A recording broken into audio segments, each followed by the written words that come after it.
অবশ্যই তোমরা অন্যায়কারী, দায়ের ভার তোমরা পাও, অন্যায়ের ভাগের ভাগ তোমরা পাও, নাটক করিও না, বুঝলা? এই যে আমি জীবনে কেউ তো মনে করেন 10টা জুলুম করিয়া খাই নাই, কেউ অন্যায়ভাবে থাবত দিই নেই। আমি কোনো মনে করেন যে চাঁদাবাজি, ধান্দাবাজি, তেলবাজি এটি কিচ্ছু করিনি। আমি একটা উলিয়া লোক, হ্যাঁ, খালি একটু আলুর দোষ আসিল বলে ছাত্রলীগ করতাম আর আওয়ামী লীগ করতাম।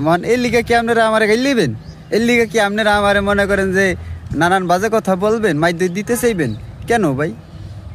এই যে এইরকম একটা নাটক চলতেছে আশেপাশে ভাই, এই নাটক যারা করতেছে এগুলো গাইছো কিছু কথা কই বলে তো নাটক কেন করো? প্রিয় অভিভাবকের চালাবেলা ছাঙ্গমাঙ্গ নাঙ্গাপঙ্গারা, তোমরা কেউ লাগে অন্যায় অত্যাচার করো নাই, জুলুম করো নাই, চান্দাবাজি করো নাই, তেলবাজি করো নাই। তোমরা করছিলাটা কি? তোমাকে কি থোবরার মধ্যে কোনো ব্রেন বলতে কিছু আছে, মস্তিষ্ক বলতে কিছু আছে? একটা সাধারণ মানুষ, একটা ভ্যানালা ভাই যে লেখাপড়া করে না, হ্যাঁ বোঝে যে একটা অন্যায়, সেই অন্যায়ের সময় নিশ্চুপ থাকাটাও অন্যায়, আর অন্যায়ের পক্ষে কইলে তো অন্যায়। আমি আল্লাহরে মারি আর না মারি, শেখ হাসিনা কি কেউ যে রাস্তায় গুলি করছে? শেখ হাসিনা কেউ ধরে থাবত দিছে?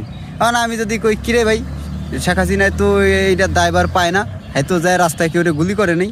হ্যাঁ, তোমরা মনে করো যে নিশ্চুপ আসিলা, আর নাইলে ফেসবুকে দশায় এই করছো যে মনে করো সারা বাংলা খবর দিয়ে তোমরা ছাত্র সমাজ সব মাইরা খবর দিবা।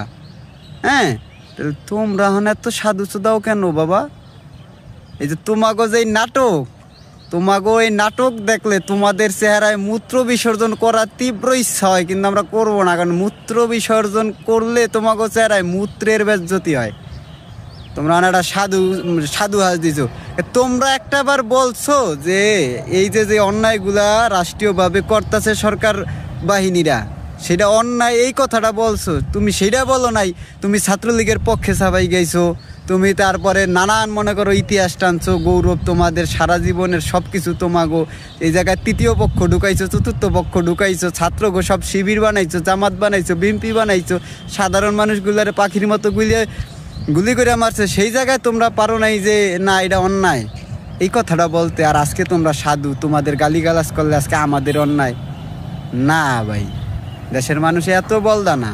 এখন বলো যে সবাই আমার বন্ধুদের সাথে তো আমরা কখনো অবিচার করি নাই। তোমরা যাই করছো, তোমরা অন্যায়ের সমর্থন করছো, অথবা নিশ্চুপ ছিলা, অথবা অন্যায়কারীর সমর্থন নিয়ে নিজে অন্যায় করছো। তাই তোমরা অবশ্যই গুনাহগার, অবশ্যই তোমরা অন্যায়কারী, দায়ের ভার তোমরা পাও, অন্যায়ের ভাগের ভাগ তোমরা পাও, নাটক করিও না, বুঝলা? তোমরা নিকৃষ্ট, তোমরা আবর্জনা। এখন সাধু হাজ দিয়া কোনো লাভ নেই। যে চোখের সামনে লাশ পড়তে দেখা যে নিশ্চুপ ছিল, যে ছাত্র সমাজের বিপক্ষে কথা বলছে, যে অন্যায়কারীদের পক্ষে সমর্থন দিয়ে কথা বলছে, তাদেরকে এই সমাজের কোনো কেউই সুদৃষ্টিতে কখনোই দেখবে না। তোমরা আজীবনের জন্য বিতাড়িত, নিকৃষ্ট, তোমরা ঘৃণিত। তাই এখন আর এই নতুন নাটক দেখাইয়া মার্কেট পাওয়া যাইব না। নাটক বদলাও, বুঝলে? তোমার দাদা গোলাকে ভারত যাও গা, স্টার জলসায় যায় চাকরি বাকরি করো, তয় যদি তোমাকে নাটকের ভ্যালু হয়। আর নাইলে এই সমাজে তোমাকে নাটকের আর কোনো ভ্যালু নেই, বুঝলা? যত সব নষ্ট মানসিকতার লোকজন।